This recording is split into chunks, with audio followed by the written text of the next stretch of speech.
ये गांव इसने हमें बहुत कुछ दिया है, इतना कुछ जिसको शब्दों में बयान नहीं किया जा सकता। ये हमारा जिला है। हम इस जिले में ना पहले नेता थे ना आज नेता। हम इस जिले में हमेशा भाई बेटे थे, भाई बेटे हैं, और जब तक जीवन रहेगा इस जिले के भाई और बेटे रहेंगे। बहुत बढ़िया, वेरी गुड। आज भीम आर्मी के राष्ट्रीय महासचिव भाई कमल वालिया जी का जन्मदिन है, 44वां जन्मदिन है। उम्र में ये हम तीनों भाइयों में बड़े, और इन्होंने अपने बड़े होने का फर्ज भी अदा किया है। वैसे तो हम किसी के जन्मदिन पर जाते नहीं है, लेकिन क्योंकि ये उम्र में भी बड़े हैं और उन्होंने बहुत काम भी किया है, और इस बहाने से आपके बीच मुलाकात भी हो जाती है, इसलिए हम लोग यहाँ उपस्थित हैं। समाज ने हमें जो जिम्मेदारियां सौंपी हैं, जो ताकत दी है, हमारा काम है उससे किसी के दुख तकलीफ को दूर करना, किसी की आवाज बनना, किसी की मदद करना, किसी की आवाज उठाना। मेरे आज भी याद है, बहुत सारे आंदोलन हमने इस अम्बेडकर भवन से चलाए, बहुत सारे कैडर हमने इस अम्बेडकर भवन में किए। और मेरे आज भी याद है कि जब पहली बार हम यहाँ मीटिंग में आए थे तो कमल साहब यहाँ नहीं थे, वो कहीं और गए हुए थे। इनको हमने फोन करके बुलाया था कि आ जाओ भाई, आपके गांव में हम भीम आर्मी की मीटिंग करने आए। फिर हमने देखा कि नाम तो कमल है, लेकिन ये आदमी तो कमल जैसा नहीं। कमल से मेरा जो आशय है वो कमल की कोमलता से है। ये आदमी मन का तो कोमल है, लेकिन बहुत मजबूत शरीर कुदरत ने इसको दिया। आज इनका जन्मदिन है, सच है, लेकिन जन्मदिन तो आते जाते रहते हैं।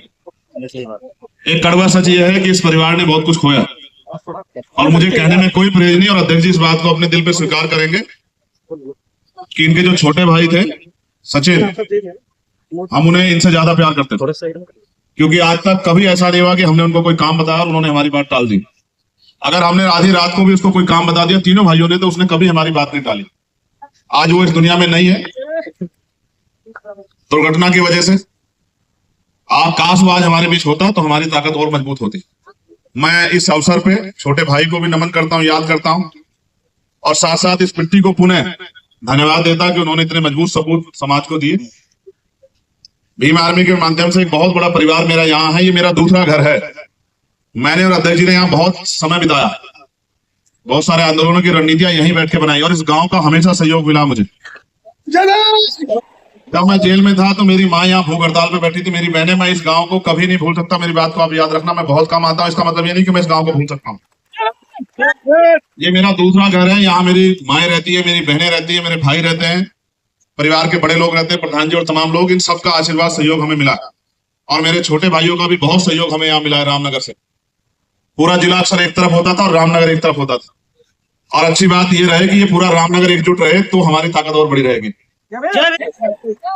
ये कहते हैं ना, आदमी अपने घर से नेता होता है, जब उसका घर मजबूत होता है तो उसकी बात मजबूत होती है। तो रामनगर के लोगों से मैं आग्रह करूंगा कि वो जैसे मजबूती से कमल भाई के पीछे खड़े रहे, कमल भाई के साथ खड़े रहे, उनको बेटा मान के आशीर्वाद देते रहे, ऐसे इनका आशीर्वाद हमेशा कमल भाई पे और हम सब पे बना रहना चाहिए। फिर समय बदला, संगठन बड़ा हुआ, अन्य अन्य प्रदेशों में गया। ये भी एक कड़वा सच है कि 6 दिसंबर 2016 को मैंने ये प्रदेश छोड़ दिया था।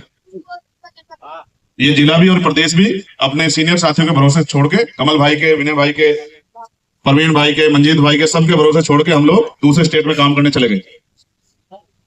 वहां महक सिंह जी ने मेरा बहुत सहयोग किया, और वहां भी हमने संगठन को बहुत मजबूत ताकत दी। फिर आंदोलन, यही वो जगह है, मेरे आज भी याद है कि जहां एक तरफ फोर्स खड़ी थी और दूसरी तरफ गुस्से में, चेहरे पे आंसू, क्रोध, तकलीफ का भाव लिए हजारों की संख्या में नौजवान। मैं इस रास्ते से आया क्योंकि यहाँ के जिलाधिकारी ने, यहाँ के सिटी मजिस्ट्रेट ने, यहाँ के एसएसपी ने मुझे फोन किया कि भाई आप आ जाओ। और एक ऐसा समय भी आया कि उधर से फायरिंग के ऑर्डर लगभग दे दिए गए। एक फायर हो भी गई थी। मैंने बीच में मोटरसाइकिल खड़ी की और मैं प्रशासन की तरफ चल पड़ा। यहाँ के डीएम उस समय मुझे शायद फेस से नहीं जानते थे, नहीं, एनपी सिंह, वो मुझे फेस से नहीं जानते थे। उन्होंने मुझसे कहा कि बीच में से हट जाओ, मगर मैंने उनसे कहा कि आपने मुझे फोन करके बुलाया, बीच में से हटने के लिए यहाँ मैं नहीं आया, आप अपनी बात बताइए। हम इनसे वार्ता करेंगे। उन्होंने कहा कि आप कौन है? मैंने कहा मेरा नाम चंद्रशेखर आजाद है, आपने मुझे फोन किया कि हाँ ठीक है, मुझे याद है। तो मैंने कहा आप इनको छोड़ दीजिए, आप अपनी बात बताइए, मैं इनसे बात करूंगा।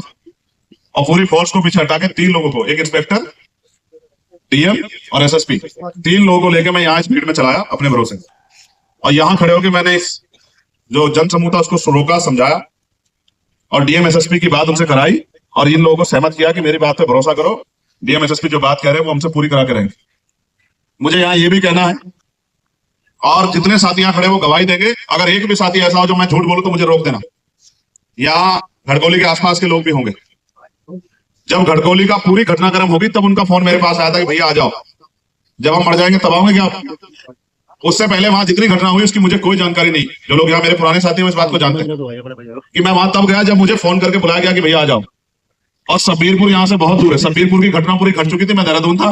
कमल भाई को मैंने कहा, फोन आया मेरे पास कि कमल भाई वहां पीड़ा होगी, आप जाओ। उस घटने का भी मुझे पहले से कोई अंदाजा नहीं था। ये देवबंद के लोग खड़े जिन्होंने, मैं क्या मुझे अंदाजा था? मैं तो दोनों घटनाओं में बाद में आया क्योंकि मैं मौके पर नहीं थी। मैं इसलिए इस बात को बता रहा हूं कि हमारे साथियों को सब चीजों का पता है, उनकी याददाश्त ताजा रहनी चाहिए। माफ करने वाला बड़ा होता है, दुनिया का इतिहास है, कोई माफ करने वाला छोटा नहीं हुआ। मैंने बहुत सारे साथियों की गलतियों को माफ किया।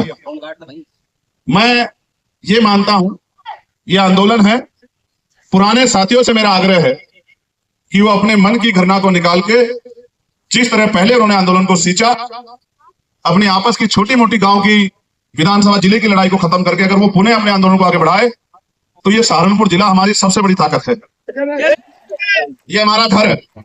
और मैं चाहता हूं कि इस बार, मैंने रामपुर में भी कहा था और मैं यहां फिर दोहरा रहा हूं, हमारी पार्टी के, आजाद समाज पार्टी के बहुत सारे नेतागण यहाँ, भीम आर्मी के बहुत सारे नेतागण यहाँ। मैं इस बार ये चाहता हूं कि यहाँ जिला पंचायत अध्यक्ष 2026 में आजाद समाज पार्टी का बन जाए, और फिर जब 2027 आए तो हम अपने बलबूते काम करके बताएंगे कि हमें अवसर मिलने में हम क्या कर सकते हैं। तो जब 2027 आए तो यहाँ 7 विधानसभा की सीटें हैं, उनमें से ज्यादा पर आजाद समाज पार्टी के लोगों का कब्जा होना चाहिए, गरीबों का, कमजोरों का, किसानों का, मजदूरों का कब्जा होना चाहिए। और ये जो लोग जो सड़कों पे लंबे समय से आपके लिए संघर्ष कर रहे हैं, इनमें से अच्छे बहुत सारे जो चेहरे हैं जिन्होंने आपकी सेवा की है, वो उत्तर प्रदेश की असेंबली में होने चाहिए, आपकी आवाज बनके, आपकी क्षेत्र की आवाज। और बाकी प्रदेश भर में हमारे नेता भी 18 मंडलों का दौरा करके आए हैं, और कल भी कमल भाई इस क्षेत्र में मीटिंग कर रहे थे जिले में। मैं पुणे उनसे आग्रह करूंगा कि वो सबसे पहले अपने जिले में भी आहुति दें, अपने जिले को भी तैयार करें, इसी जिले को भी खड़ा करें, क्योंकि ये जिला हमारा घर है, हमारा घर मजबूत होना चाहिए। और मैं आप सबसे भी आग्रह करूंगा, अपने छोटे मोटे विवाद खत्म करके अपने दल को मजबूत करने के लिए भी आप लोग भी काम करें। मैं आप सबका धन्यवाद करता हूं। पुणे आप सबके लिए बहुत सारी मंगल कामनाएं। मेरे बाद फिर ये आंदोलन आगे बढ़ा, देश भर में पहुंचा, झूठे मुकदमे और जेलों ने हमारे हौसले तोड़ने का प्रयास किया, लेकिन जो टूटे नहीं। हमने 16-16 महीने जेल काटी। पहले विनय भाई बाहर आए, अब कमल, पहले कमल भाई, हम तीनों में पहले कमल भाई बाहर आए, फिर विनय भाई बाहर आए, और 13 सितंबर 2018 को मेरी रिहाई, 16 महीने के बाद, रात को 2:30 बजे। आपका इतना प्यार, आशीर्वाद, सहयोग था जिससे मेरे हौसलों को कभी कमजोर नहीं पड़ने दिया। और मैं, कोई ऐसा होगा जिसको मैं नहीं जानता है, कोई अगर बड़ा हो गया पिछले 5-6 साल में तो अलग बात, क्योंकि छोटे छोटे बच्चे भी बहुत साथ थे पाठशालाओं में। यहाँ भूख हड़ताल की मेरी माओ ने भूखे प्यासे रह के मुझे सींचने काम किया, मेरी ताकत बढ़ाने काम किया। जब जेल में मेरी हत्या का प्रयास, और जब मैं निकलता हूँ इसके अमित के गांव के आगे से चंदेड़ी, तो मैं पूछता हूँ कि ये कहाँ है। अक्सर हम चर्चा कर लेते हैं कि कहीं दिखता नहीं है। कहीं ऐसे लोग हैं, ये बादशाहपुर वाला वो छोटा बच्चा जो डांस करता है, वो उसका क्या नाम है? शिवम। बहुत सारे ऐसे बच्चे हैं जो बड़े हो गए, बराबर के हो गए। फिर राजनीतिक आंदोलन ने भी जन्म लिया, और आज इनके बीच आके नहीं लगता कि मैं सांसद हूं, ये एहसास ही नहीं होने देता। लेकिन आज आपके आंदोलन से एक मेंबर ऑफ पार्लियामेंट बन गया। ये एक मेंबर ऑफ पार्लियामेंट शुरुआत, मैं आपको वचन देके कहता हूं कि आने वाले 10 साल में सैकड़ों की संख्या में आजाद समाज पार्टी से मेंबर ऑफ पार्लियामेंट बनेंगे। इसकी तैयारी हम लोग करेंगे, क्योंकि हम एमपी एमएलए बनने की लड़ाई नहीं लड़ रहे हैं, हम अपने लोगों के दुख को खत्म करके सुख का जीवन उनके जीवन में लाने की लड़ाई लड़ रहे हैं। आज नौजवान बेरोजगार, पढ़े लिखे नौजवान बेरोजगार घूम रहे, कोई भर्ती ऐसी नहीं जिसका पेपर लीक नहीं होता। महंगाई ने गरीबों की कमर तोड़ दी, गांव में महिलाओं पे रोजगार नहीं, हम तमाम तरह से कुचले जा रहे हैं, सारी सरकारी नौकरियां खत्म हो रही, निजीकरण से को बढ़ावा दिया, किसान परेशान है, मजदूर को न्यूनतम वेतन नहीं मिल रहा, मनरेगा में जो पहले तो काम नहीं मिल रहा, जो काम मिलता है उतना कम पैसा मिलता है। 230 पर विश्वास दिला के कहता हूं कि सहारनपुर से चला यह आंदोलन, जिसने फतेहपुर में जन्म लिया, छोटमलपुर में जिसको नाम मिला, प्रदेश राष्ट्रीय स्तर की रामनगर से जिसको पहचान मिली, और नगीना ने जिनको, बिजनौर ने जिनको इज्जत दी, ये आंदोलन देश और दुनिया में आपके नाम को आगे बढ़ाएगा और आपकी परेशानियों को खल करेगा। क्योंकि मुझे जाना है, माननीय अध्यक्ष जी जानते हैं कि मेरे सेशन परसों शुरू हो रहा है, मेरे बहुत सारे काम पेंडिंग हैं। इनके आदेश पे मैं बिना किसी, क्योंकि हमारे यहाँ अनुशासन है, हम अपने नेताओं का आदेश मानते हैं। हमारे दोनों सीनियर लीडर्स ने हमें आदेश किया था कि आपको आना है, हमने उनकी बात को सर माथे माना, हम यहाँ आए। आज हम जन्मदिन में शामिल हुए। मैं पुणे कमल भाई को, उनके पूरे परिवार को मंगल कामनाएं भेंट करता हूँ। पहली बार मैं किसी के लिए तोहफा भी लाया हूँ, ये तोहफा मैं सार्वजनिक रूप से दूंगा घर पे। Very good. और आप सबसे भी मैं अपील करता हूं, एक बात को कह के मैं अपनी बात खत्म करूंगा। एक शब्द है मैत्री। ये मैत्री सिर्फ शब्द नहीं है, इसके मायने हैं, और मायने को आप अगर समझ जाओगे तो बहुत सारी बातें यहीं क्लियर हो जाएंगी।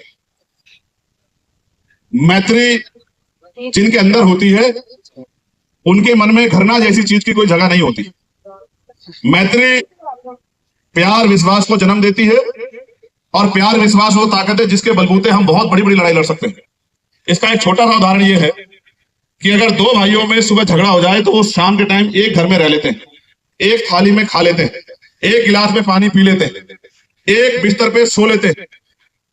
झगड़े विवाद होते हैं, अगर हम मैत्री करते हैं, प्रेम रखते हैं, दिखावा नहीं करते, हमारे मन में वही है जो हमारी जबान पे, तो रिश्ते सामान्य बन जाते हैं। परसों से लोकसभा का सत्र स्टार्ट हो रहा है।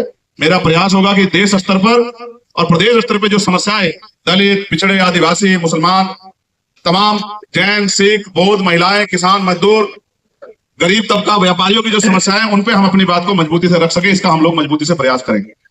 इसलिए मैं अपने आप से माननीय अध्यक्ष जी को माइक देता हूं कि वो अपनी बात को रख के, अपनी बात को आज के विषय पे, आज के दिन पे, और पुनः कल क्योंकि स्थापना दिवस है, पहली बार ऐसा होगा बहुत दिनों बाद कि स्थापना दिवस पे हम अलग अलग कार्यक्रम का हिस्सा होंगे, क्योंकि इस बार अधिवेशन का कार्यक्रम नहीं रखा गया है। मैं आप सबको और आपके माध्यम से देश में रहने वाले, दुनिया में रहने वाले भीम आर्मी के समर्थकों, साथियों को, हमारे संगठन, हमारी मां, हमारी ताकत, हमारी हिम्मत, हमारी पहचान, भीम आर्मी भारत एकता मिशन के स्थापना दिवस की बहुत बहुत बधाई और मंगल कामनाएं भेंट करता हूं। मैं आपसे ये भी आग्रह करता हूं कि आप भी अपने जिले में और जिलों की तरह कार्यकर्ता सम्मेलन बुलाकर और ज्यादा से ज्यादा सदस्य बनाने का काम जो है, और मैं आपको ये भी कहता हूं, अगर रसीदें ना पहुंचे तो आप डायरी में मेंटेन करना।